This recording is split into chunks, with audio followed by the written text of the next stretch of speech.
Welcome to Mara Tripathi Study Center. I am Mara Tripathi. Today we will discuss on the chapter electrostatics. आज हम लोग class 12 के most important topic को cover करने जा रहे हैं। इस टॉपिक में हम लोग पढ़ेंगे सबसे पहले स्टैटिक इलेक्ट्रिसिटी, जिसको हम इलेक्ट्रोस्टैटिक चार्जेस भी बोलते हैं। एक्चुअल में जो इलेक्ट्रोस्टैटिक जो वर्ड आया हुआ है वो इसलिए आया हुआ है कि इस चैप्टर में जो कंक्लूड करेंगे हम लोग, जिसके बारे में हम लोग पढ़ेंगे, वो study of charge at the rest होगा। पूरे के पूरे चैप्टर में हम लोग स्टैटिक चार्जेस के बारे में स्टडी करेंगे, फ्लो ऑफ चार्ज के बारे में स्टडी नहीं करेंगे। इसलिए ये जो चैप्टर डेडिकेटेड हो रहा है इलेक्ट्रोस्टैटिक चार्ज के बारे में हो रहा है, और इसीलिए इसका नाम स्टैटिक वर्ड आया है इस पूरे के पूरे चैप्टर में। इलेक्ट्रोस्टैटिक इलेक्ट्रोस्टैटिक का मतलब ये हुआ कि जो इलेक्ट्रॉन होगा, जो इलेक्ट्रिसिटी होगा, वो एट द रेस्ट होगा और इसकी प्रॉपर्टी के थ्रू हम गो थ्रू होंगे। तो इसमें हम लोग कवर करेंगे इलेक्ट्रोस्टैटिक चार्ज के बारे में। इलेक्ट्रोस्टैटिक चार्ज सबसे पहले ये समझेंगे कि कैसे डेवलप होता है। तो इलेक्ट्रोस्टैटिक चार्ज डेवलप होता है किसी भी मटेरियल में जो न्यूक्लियस होता है वो प्रोटॉन और न्यूट्रॉन होता है। वहाँ पे प्रोटॉन पॉजिटिवली चार्ज होता है और इलेक्ट्रॉन जो होता है न्यूक्लियस के चारों तरफ अपने अपने फिक्स्ड ऑर्बिटल में फिक्स्ड एनर्जी के साथ मूव कर रहा होता है। आउटर मोस्ट इलेक्ट्रॉन के पास टेंडेंसी होती है, चूंकि न्यूक्लियस से बहुत डिस्टेंस होने के कारण वो जब भी कहीं भी रब किया जाता है दूसरे मटेरियल के साथ, तो उसके ट्रांसफर होने के प्रोबेबिलिटी ज़्यादा हो जाता है compare to the inner orbital में रहने वाले इलेक्ट्रॉन्स। इसलिए जो जब भी कोई मान के चलो कि यही आपका एक ऑब्जेक्ट है, मटेरियल है, एक दूसरे मटेरियल के साथ हम इसको रब करते हैं, तो यहाँ पे जो न्यूक्लियस में पॉजिटिव और न्यूट्रॉन होते हैं, पॉजिटिव चार्ज पार्टिकल जिसको हम प्रोटॉन कहते हैं, और न्यूट्रॉन जो कि जीरो चार्ज होता है जिसपे, और जो इलेक्ट्रॉन होता है उसके आउटर मोस्ट सेल का जो इलेक्ट्रॉन होता है वो डिस्टेंस होने के कारण यहाँ से फोर्स ऑफ अट्रैक्शन कम होता है और लूज फोर्स होने के कारण ये इजीली मूव कर जाता है आफ्टर रबिंग। तो जहाँ पे मूव कर रहा है, अब चूंकि क्या टोटल नंबर ऑफ इलेक्ट्रॉन्स यहाँ पे कम हो जाएंगे। टोटल नंबर ऑफ इलेक्ट्रॉन जैसे ही कम होंगे तो ओवरऑल जो चार्जेस होंगे इस पूरी बॉडी पे वो पॉजिटिव चार्ज हो जाएगा ये बॉडी, और इस तरीके से ये बॉडी में जो नेट चार्ज होगा वो पॉजिटिव चार्ज होगा। और जहाँ पे ये इलेक्ट्रॉन जा रहा होता है वो एक्सेसिव अमाउंट ऑफ इलेक्ट्रॉन होने की वजह से वहाँ पे इलेक्ट्रॉन की संख्या अधिक हो रही है, इसलिए ये निगेटिवली चार्ज्ड पार्टिकल हो जाएगा।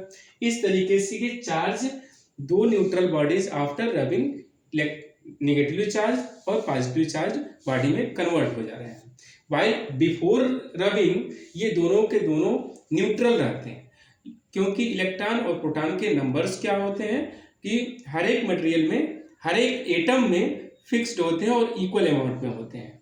जितने इलेक्ट्रॉन होंगे उतने प्रोटॉन होंगे, लेकिन जैसे ही हम इनको रब कराएंगे तो आउटर मोस्ट सेल में के इलेक्ट्रॉन के ट्रांसफर होने की वजह से दोनों में पॉजिटिव और नेगेटिव चार्जेस डेवलप हो जाएंगे। और ये जो इसीलिए हम ये जो अब जो मटेरियल होते हैं, सारे के सारे जो मटेरियल होते हैं इनकी कैटेगराइजेशन करते हैं। तो इसमें एक होता है मटेरियल जिसमें हम करंट फ्लो करा सकते हैं, ऐसे मटेरियल को कहते हैं हम कंडक्टर्स, और ऐसे मटेरियल जिसमें हम करंट फ्लो नहीं करा पा रहे हैं या चार्ज डेवलप नहीं कर पा रहे हैं उसको कहते हैं हम इंसुलेटर। अब चार्जेस के डेवलप होने के तरीके क्या होते हैं, इसको समझने के लिए हमको मेथड जो होगा उसको समझना होगा। एक तो ये होता है कि चार्ज यहाँ पे जो डेवलप हो रहा है वो इलेक्ट्रॉन के ट्रांसफर के कारण हो रहा है, प्रोटॉन यहाँ पे ट्रांसफर नहीं हो रहा है। प्रोटॉन क्योंकि न्यूक्लियस में होता है और फिक्स्ड होता है, पॉजिटिव चार्ज यहाँ पे डेवलप हो रहा है, लेकिन क्या हो रहा है कि इलेक्ट्रॉन के कमी के कारण डेवलप हो रहा है, न कि प्रोटॉन के ट्रांसफर होने के कारण या प्रोटॉन के कहीं और से आ जाने की वजह से डेवलप हो रहा है। ऐसा नहीं है, हमेशा इलेक्ट्रॉन ही ट्रांसफर हो रहा है, इसलिए यहाँ पे पॉजिटिव या नेगेटिव चार्ज डेवलप हो रहा है। अब जो चार्ज जो डेवलप हो रहे हैं उनको डेवलप कराने के 3 तरीके होते हैं। एक तो तरीका होता है चार्जिंग बाय फ्रिक्शन, जैसे कि कोई भी 2 पार्टिकल्स होते हैं उनके बीच में हम यदि रब कराते हैं तो इलेक्ट्रॉन इजीली एक पार्टिकल से दूसरे पार्टिकल में ट्रांसफर हो जाते हैं, और दोनों पार्टिकल में से जिस पार्टिकल पे ट्रांसफर होते हैं वो particle totally negatively charge particle हो जाता है, और जहाँ से वो इलेक्ट्रॉन जा रहा होता है वो आपका पॉजिटिवली चार्ज पार्टिकल हो जाता है ओवरऑल। और इस तरीके से हम चार्जिंग बाय फ्रिक्शन के थ्रू हम दोनों पार्टिकल्स में चार्ज डेवलप कर लेते हैं। ठीक है, अब दूसरा हम पॉइंट पढ़ते हैं charging by conduction. Charging by conduction में क्या होगा कि एक मान के चलो कि पॉजिटिव चार्ज या निगेटिवली चार्ज पार्टिकल लेंगे और पॉजिटिव चार्ज या नेगेटिव चार्ज पार्टिकल को हम किसी न्यूट्रल पार्टिकल के पास लेके आएंगे और टच कराएंगे। टच कराने के बाद देखेंगे कि यदि मान के चलो कि इस रॉड में पॉजिटिव चार्ज रॉड है, इसको हम न्यूट्रल बॉडी के कांटेक्ट में लेके आते हैं, तो क्या होता है कि ये पॉजिटिव चार्ज अब चूंकि ये दोनों, पहली बात तो ये है कि इनके साथ शर्त ये है कि दोनों के दोनों क्या होने चाहिए, कंडक्टर, क्योंकि करंट यहाँ पे क्या हो रहा है, फ्लो हो रहा है, एक जगह से दूसरे जगह फ्लो हो रहा है। तो ये जो दोनों पार्टिकल हैं वो आपके कंडक्टर्स होने चाहिए और ये कांटेक्ट में होने चाहिए। तो जैसे ही हम कांटेक्ट में लेके आते हैं तो देखते हैं कि ये पॉजिटिव चार्ज जो इस रॉड में था वो ट्रांसफर होकर के इस न्यूट्रल बॉडी में चला गया है और यहाँ भी पॉजिटिव चार्ज, ये भी पार्टिकल पॉजिटिव चार्ज हो गया है। इस तरीके के जो पार्टिकल पॉजिटिव चार्ज डेवलप हो रहा है इस बॉडी में, वो किसके थ्रू हो रहा है, तो ये हो रहा है कांटेक्ट के थ्रू और कंडक्शन मेथड से हो रहा है। क्यों? क्योंकि कंडक्ट हो रहा है यहाँ पे, मतलब कंडक्शन मतलब क्या होता है, चलना, एक जगह से जो चार्ज है दूसरी जगह ट्रांसफर हो रहा है थ्रू कांटेक्ट। इसीलिए हम क्या कहेंगे, ऐसे को कहेंगे हम चार्जिंग बाय कंडक्शन। अब एक ऐसा बॉडी होता है जो टोटली इंसुलेटर होता है, जैसे मान के चलो, इंसुलेटर का मतलब क्या हो गया कि उनके पॉजिटिव और नेगेटिव चार्जेस तो होते हैं, लेकिन जैसे मान के चलो एक बॉडी है, यहाँ पे एक हमने एक मटेरियल लिया, इसमें पूरा का पूरा मटेरियल में टोटल मटेरियल न्यूट्रल है, ये इसमें पॉजिटिव और नेगेटिव चार्जेस तो हैं लेकिन चारों तरफ डिस्ट्रीब्यूटेड है, यहाँ पे पॉजिटिव यहाँ नेगेटिव है, यहाँ पॉजिटिव यहाँ नेगेटिव है, यहाँ नेगेटिव यहाँ पॉजिटिव है, यहाँ पॉजिटिव है यहाँ नेगेटिव है। इस तरीके से पूरा का पूरा आपका मिक्स है और चारों तरफ टोटल का टोटल चार्ज आपका क्या होगा, यहाँ पे न्यूट्रल चार्ज हो जाएगा, है ना, total neutral charge, net charge इस पे क्या है, न्यूट्रल चार्ज है। लेकिन जैसे ही हम एक पॉजिटिवली चार्ज पार्टिकल लेके आते हैं सपोज दैट, तो होता क्या है, और कांटेक्ट नहीं कराते हैं, इन दोनों के बीच में कांटेक्ट नहीं कराए, तो होता क्या कि पॉजिटिव चार्ज के होने के कारण यहाँ के जो फ्रंट पे इसके सामने नियरेस्ट जो सरफेस होता है उसके फ्रंट पे आने वाले जो चार्ज हो जाते हैं वो शिफ्ट हो जाते हैं। जैसे ये यहाँ से शिफ्ट हो गया, ये यहाँ से शिफ्ट हो गया, ये यहाँ से, और ये यहाँ से शिफ्ट हो गया, ये यहाँ शिफ्ट हो गया, शिफ्ट होकर किसमें कन्वर्ट हो जाएंगे, तो जो ये अब चार्जेज हैं इसके अपोजिट चार्ज यहाँ पे डेवलप हो जाते हैं। जैसे कि यही चीज को हम इससे दिखाए हैं इस तरीके से कि यहाँ के फ्रंट पेज पे आपका आ जाएगा, ये पॉजिटिव चार्ज है तो सारे के सारे इधर आउटर मोस्ट में क्या हो जाएंगे, चार्जेस आपके निगेटिव शिफ्ट हो जाएंगे, जबकि यहाँ पे क्या हो जाएंगे, प्लस हो जाएगा ऑलरेडी। नेट चार्ज तो इस पे न्यूट्रल रहेगा, लेकिन आउटर मोस्ट पे क्या हो गया, इसके नजदीक में सबसे नजदीक से क्या हो गया, ये शिफ्ट होकर के नेगेटिव चार्ज आ गया।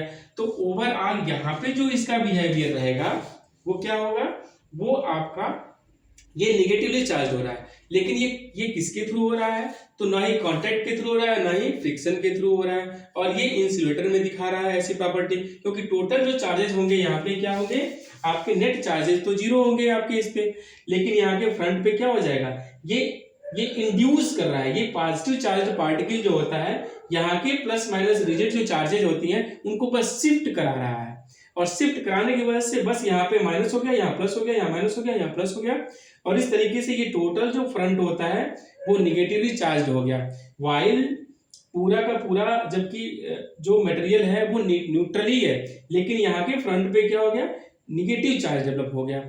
और थ्रू इंडक्शन ये प्रेरित कर रहा है, ये जो आपका जो चार्ज है वो प्रेरित कर रहा है, इंड्यूस कर रहा है इस पूरे के पूरी बॉडी में फ्रंट मटेरियल को, कि यहाँ पे जो चार्ज हो वो फिक्स ना होकर के बस शिफ्ट हो जाए। इसीलिए ऐसे बॉडी इंसुलेटर बॉडी है, इसमें आपका जो कंडक्ट थ्रू इंडक्शन चार्ज हो रहा है, ये भी तो चार्ज हो रहा है ना इधर, तो इधर चार्ज किसके थ्रू हो रहा है, ना ही कांटेक्ट के थ्रू हो रहा है ना ही फ्रिक्शन के थ्रू हो रहा है, ये आपका जो चार्ज हो रहा है वो इंडक्शन के थ्रू हो रहा है।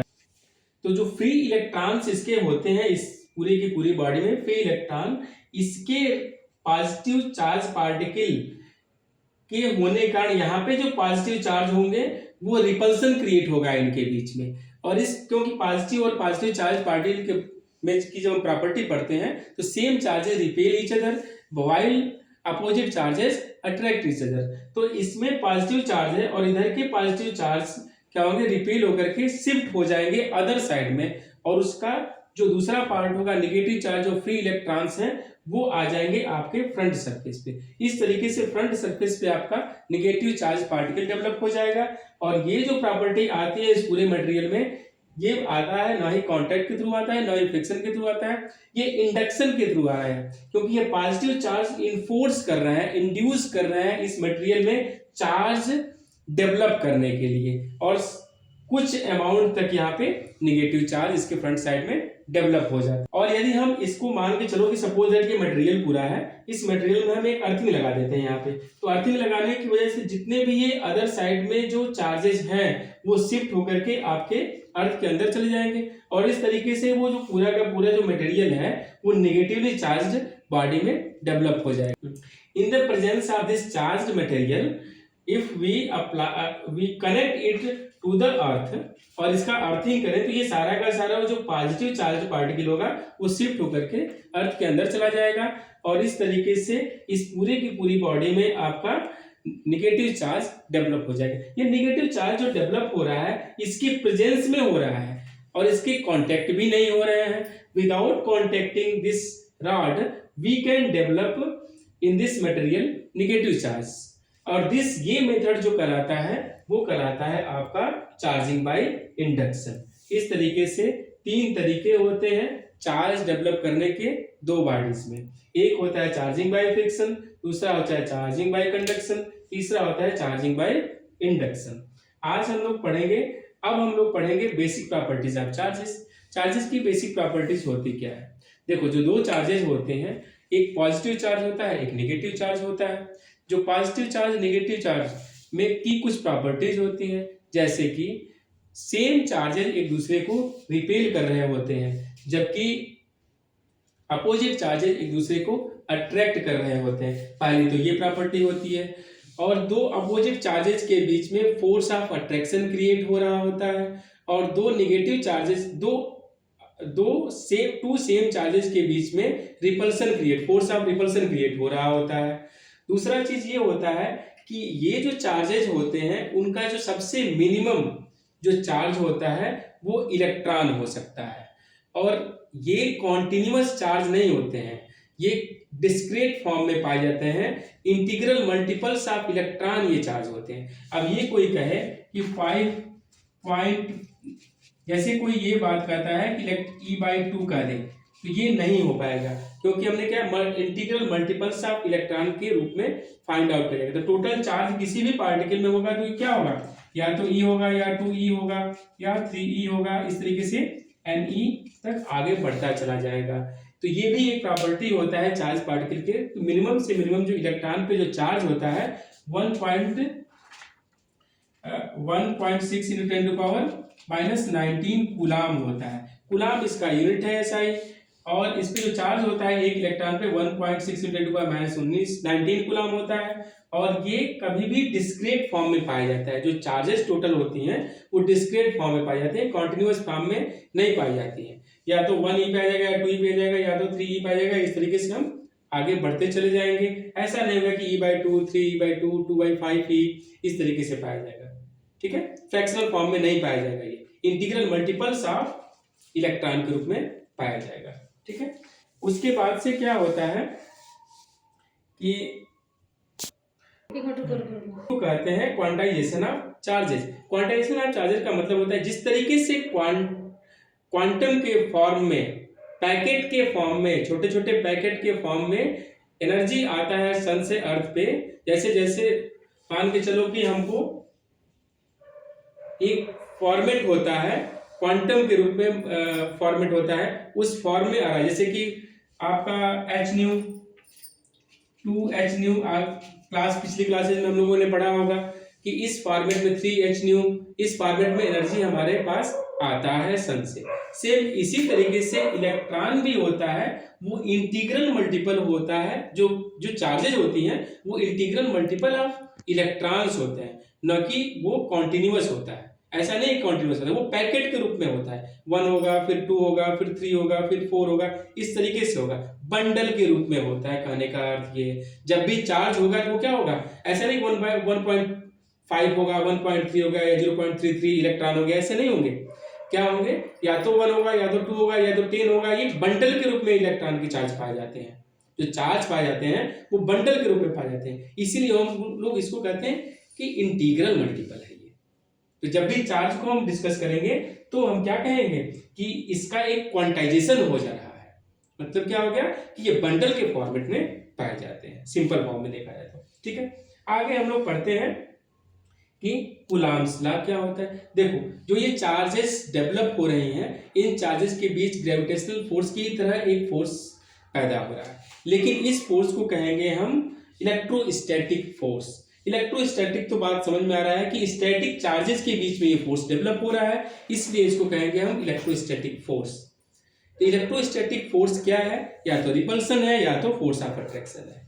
तो ये इलेक्ट्रोस्टैटिक जो फोर्स है उसके संदर्भ में कूलॉम ने एक लॉ दिया और उसने ये कहा इलेक्ट्रोस्टैटिक फोर्स जो होता है वो जो चार्जेस पार्टिकल्स होती हैं, चार्ज पार्टिकल्स होता है, उनके प्रोडक्ट के प्रोपोर्शनल, डायरेक्टली प्रोपोर्शनल होता है, और उनके बीच का जो डिस्टेंस होता है उनके स्क्वायर के इनवर्सली प्रोपोर्शनल होता है। जैसे मान के चलो कि ये दो चार्जेस हैं, एक Q1 चार्ज है और ये R डिस्टेंस पे डेवलप हो रहा है, Q2 चार्ज यहाँ पे।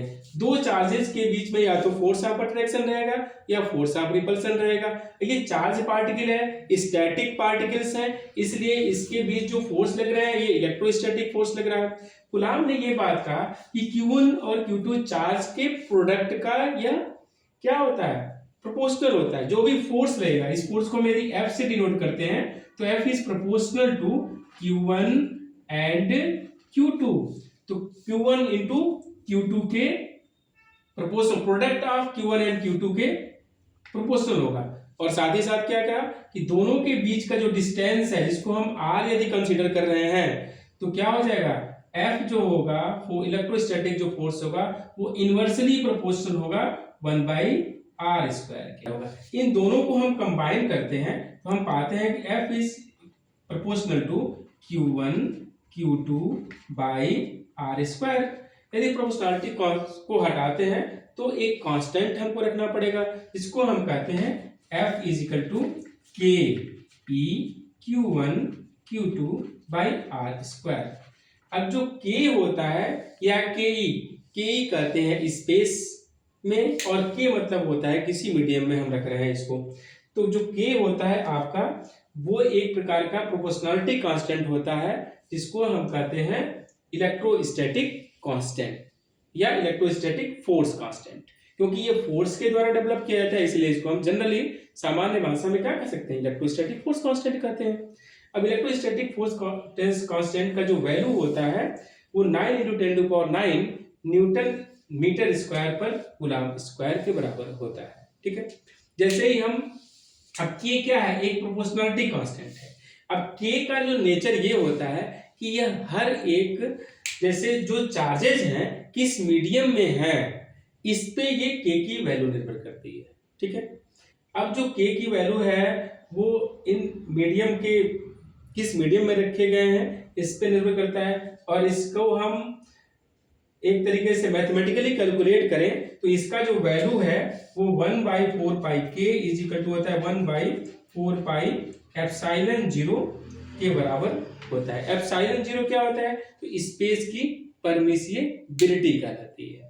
ठीक है, इस तरीके से हमारा जो कूलॉम्स लॉ है ये कहता है कि दो चार्जेस यदि फ्री स्पेस में रखी गई हैं तो जो इलेक्ट्रोस्टैटिक जो फोर्स होगा वो दोनों चार्जेस के प्रोडक्ट के प्रोपोर्शनल होगा और उनके बीच के जो डिस्टेंस होगा उसके स्क्वायर का इनवर्सली प्रोपोर्शनल होगा। यही कूलॉम्स लॉ होता है। आगे के क्लासेस में हम लोग पढ़ेंगे इसके डायमेंशंस के बारे में, इसके यूनिट्स के बारे में और भी ढेर सारे प्रॉपर्टीज के बारे में। आगे की क्लासेस में हम लोग इस चैप्टर से रिलेटेड और सारे फैक्ट्स के बारे में एनालिसिस करेंगे, स्टडी करेंगे और जेई और नीट में पूछे गए प्रीवियस ईयर क्वेश्चंस के बारे में भी डिस्कशंस करेंगे। Thank you.